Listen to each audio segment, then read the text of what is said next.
Hello everybody, this is Fernando for the latest Mafia and Gangsters video. Alright, let's go ahead and let's just do another random entry here. This one branching away on things just a little bit, and instead of focusing on, let's say, someone that's a made man, someone that truly is directly involved with the Mafia, like let's say a mafioso or a gangster, here in this case I'm going to talk about someone that was more associated with a crew. They weren't necessarily in the Mafia, but they were actually still part of the Mafia. They were still there working with some notable members of the Mafia and doing some illegal activities. And this person was infamously betrayed in Goodfellas by Samuel L. Jackson. More on that here in a minute. Of course, I'm talking about this guy you're looking at now. In fact, I think this is pretty much the only known mugshot or any picture associated with him. His full name was Parnell Steven Edwards.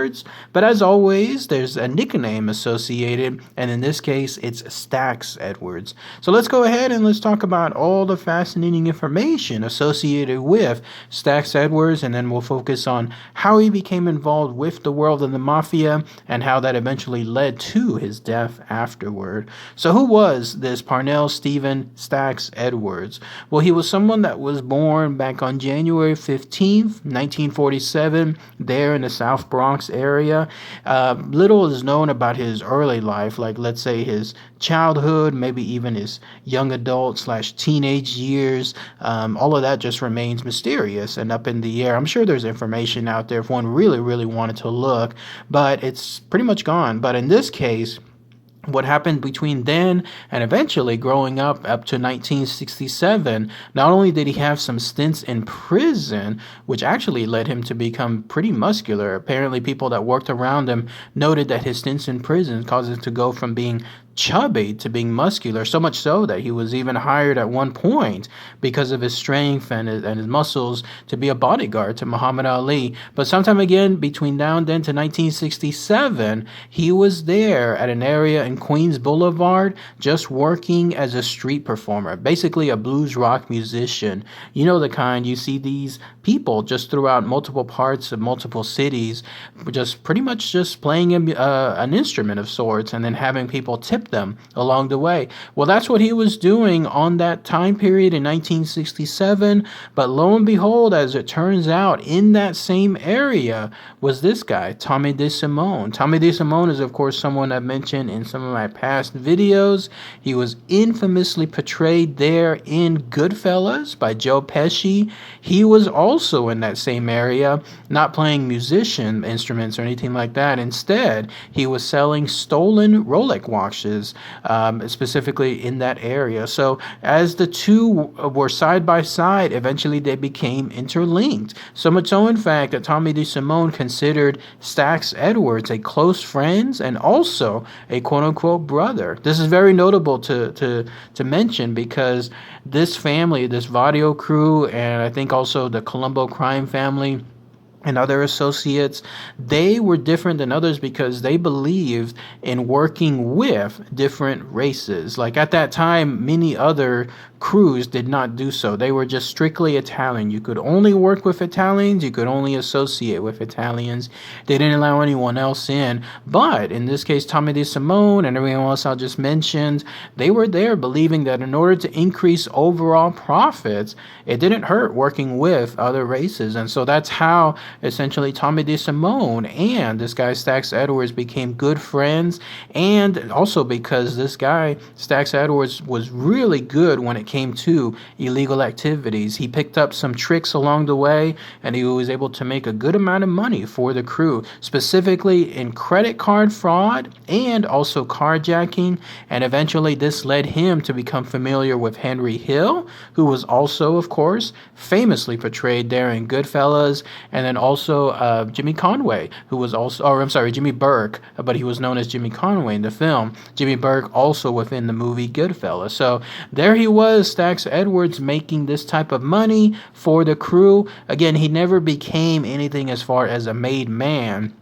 or someone directly involved in the mafia, but for all intents and purposes, he was absolutely working for the crew. He was basically an associate for them. Notably, though, he was still a heavy drug user, and especially heroin and cocaine. More on that here in a minute, how that would eventually lead to his downfall, too. But the crew enjoyed him. He would work there at Robert's Lounge as well. He would be hired for performances by Jimmy Burke. He was able to work at a nightclub that Henry Hill owned as well, called the Swedes. He was a regular performer there too. He was an all-around liked guy, someone that the people there in the crew liked having around. They enjoyed his company. He in turn enjoyed their company, and that's all essentially made him again very, very close to that crew. As far as again his credit card fraud and the schemes he did there, he was known as an under the limit master. This was someone that could take a credit card, and before it was sent off to the party it was supposed to be mailed to, he would work with associates, not just at a bank, but also apparently at stores. The stores there sometimes had even people that were members of the Vario Crew working there. And he would also have some places, I think it was one was called Master Charge, that he had an associate working there too. All of them in conjunction, making sure that once a card got printed, let's say for a customer, that card and the information on it would essentially be passed on to Stackz Edwards. And then what he would do is he would always go under the limit of the card's maximum limit for the day. So in that case, if it was $50, he would always make enough purchases to get to 45, and that's it. That would not raise most red flags. That would make sure that he could continuously use the card on a daily basis, and he would essentially go with a big truck over to malls and other shopping centers and then just spend the whole day buying things. Blenders, radios, apparently cigarettes were bought too. He was buying all of these on these multiple cards that were set up for him, and then he would eventually take those items, those goods, stuff them in the van and then or the panel truck, and then move them to flea markets or sell them on the street. And that's essentially how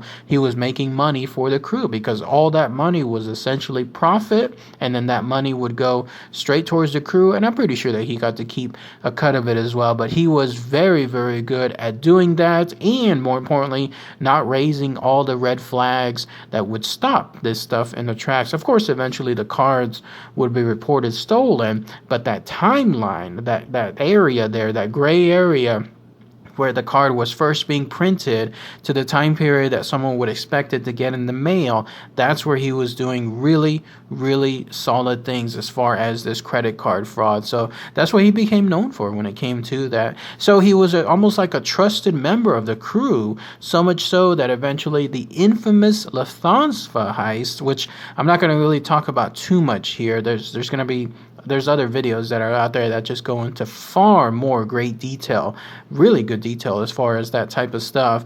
The only thing I'll mention as far as the Lufthansa heist, this guy Stackz Edwards was involved with it.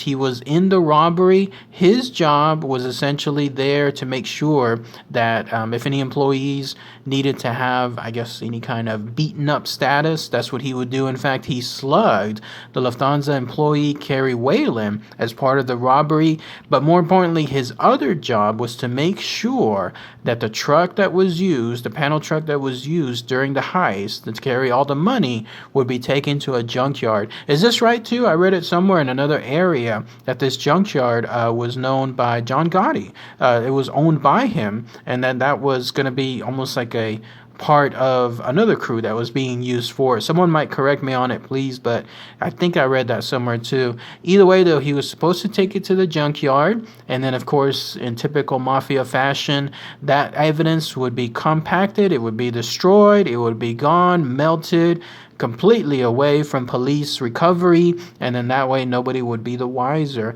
But as it turns out, and as I mentioned earlier, as far as his drug use, Stackz Edwards, that stuff led him down the path where it shouldn't have, because instead of him going to that junkyard, he actually got high on heroin, went to visit his girlfriend at the time, and then slept at her house. And not only that, mind you, this was after the infamous robbery. Not only that, but he left the panel truck in a no parking zone. And not only that, I think I read somewhere that he left it in front of the fire hydrant too. So obviously this was too many bad things all at once. The police found the panel truck, found it in no parking zone, found it next to that fire hydrant. They started doing some matches once they realized this looked like the truck that was used within the heist itself. And then that's when they found a boot print within the truck that matched some shoes that were owned by Stackz. And I believe they also found fingerprints that were also matching other places tied to Stackz Edwards. And then that was it. Once that information was found by police, and I think I read somewhere too that informants, of course, were letting the Vario Crew know what was going on.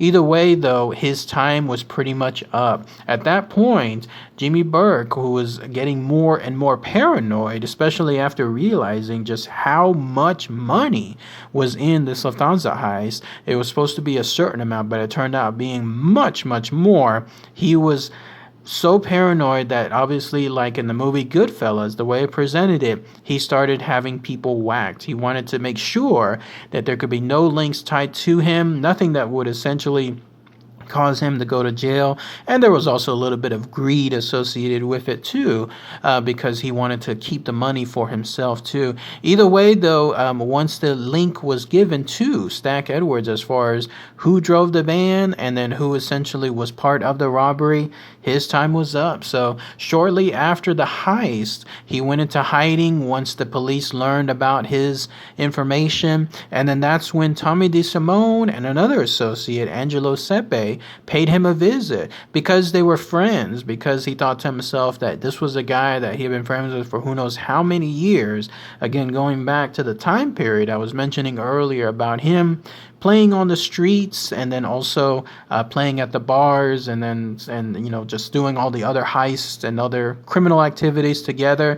He probably had no inkling of what was going to happen next. But of course, as Goodfellas infamously showed, with Samuel L. Jackson doing a great part on his role there within the film, Tommy DeSimone paid him that visit, and then that's where he killed him. He killed Stackz Edwards. He killed him by shooting him in the head and then also in the body 16 times. They really absolutely wanted to make sure that he was not going to survive.